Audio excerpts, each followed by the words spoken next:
Assalamualaikum warahmatullahi wabarakatuh. Saya Syaprilin Muhtia, kelas 10 IPA 3. Di sini saya akan menjelaskan tentang sejarah uang. Uang adalah alat pembayaran transaksi yang menjadi tolak ukur harga atau nilai suatu barang dan jasa. Sebelum adanya uang, manusia telah melewati masa mandiri atau sebelum barter, yaitu harus memenuhi kebutuhannya sendiri. Kemudian melewati masa barter atau pertukaran, mengenal uang komoditas, hingga mengenal uang sebagai alat pembayaran. Sejarah uang secara singkat dibagi menjadi dua bagian, dijelaskan sebagai berikut. 1. Masa pra-barter.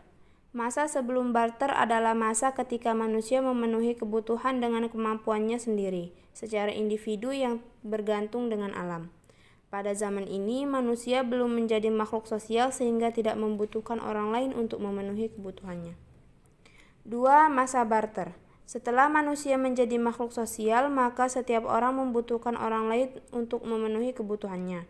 Kegiatan ini disebut barter atau in nature. Manusia melakukan barter atau pertukaran barang dan jasa dengan barang dan jasa lain yang diinginkan sebelum mengenal uang.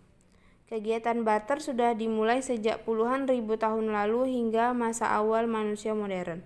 Lambat laun, masalah barter muncul ketika ada dua orang yang ingin bertukar tidak sepakat dengan nilai pertukaran barang atau jasa, terutama jika salah satu pihak tidak terlalu butuh dengan barang atau jasa yang akan ditukar.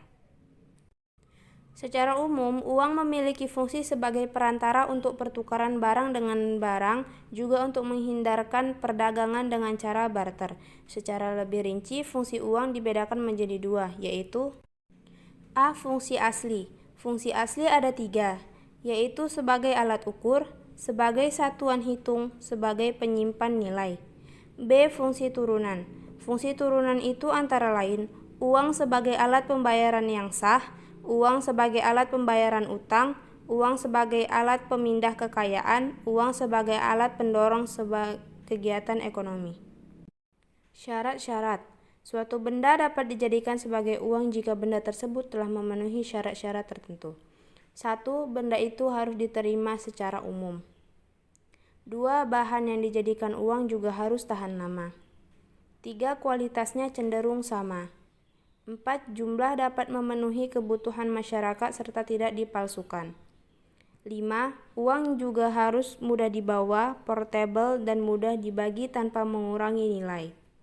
6. Memiliki nilai yang cenderung stabil dari waktu ke waktu. Ditinjau dari jenisnya, uang dapat dibedakan menjadi beberapa bagian, yaitu menurut bahan pembuatannya.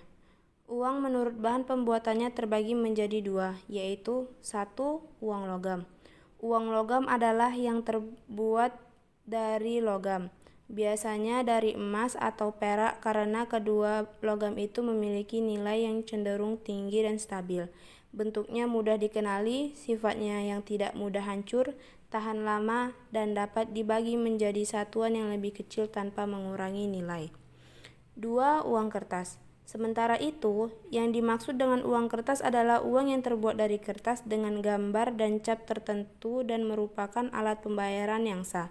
Menurut penjelasan Undang-Undang Nomor 23 Tahun 1999 tentang Bank Indonesia, yang dimaksud dengan uang kertas adalah uang dalam bentuk lembaran yang terbuat dari bahan kertas atau bahan lainnya yang menyerupai kertas. Menurut lembaga yang mengeluarkannya, uang dibedakan menjadi dua, yaitu 1. Uang kartal atau kepercayaan, yaitu uang yang dikeluarkan oleh negara berdasarkan undang-undang dan berlaku sebagai alat pembayaran yang sah. Uang kartal di Indonesia terdiri atas uang logam dan uang kertas.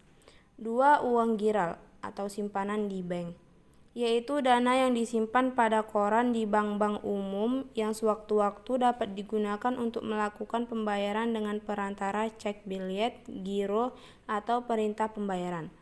Uang giral dikeluarkan oleh bank umum dan merupakan uang yang tidak berwujud karena hanya berupa saldo tagihan di bank.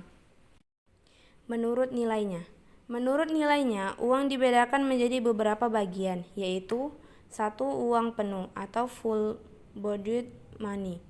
Nilai uang dikatakan sebagai uang penuh apabila nilai yang tertera di atas uang tersebut sama nilainya dengan bahan yang digunakan. Dengan kata lain, nilai nominal yang tercantum sama dengan nilai intrinsik yang terkandung dalam uang tersebut. Jika uang itu terbuat dari emas, maka uang itu sama dengan nilai emas yang dikandungnya. 2. Uang tanda atau token money. Sedangkan yang dimaksud dengan uang tanda adalah apabila nilai yang tertera di atas uang lebih tinggi dari nilai bahan yang digunakan untuk membuat uang, atau dengan kata lain nilai nominal lebih besar dari nilai intrinsik uang tersebut. Misalnya, untuk membuat uang sebesar Rp1.000, perintah mengeluarkan biaya 750. Nah, itu tadi penjelasan tentang sejarah uang. Terima kasih telah menonton. Wassalamualaikum warahmatullahi wabarakatuh.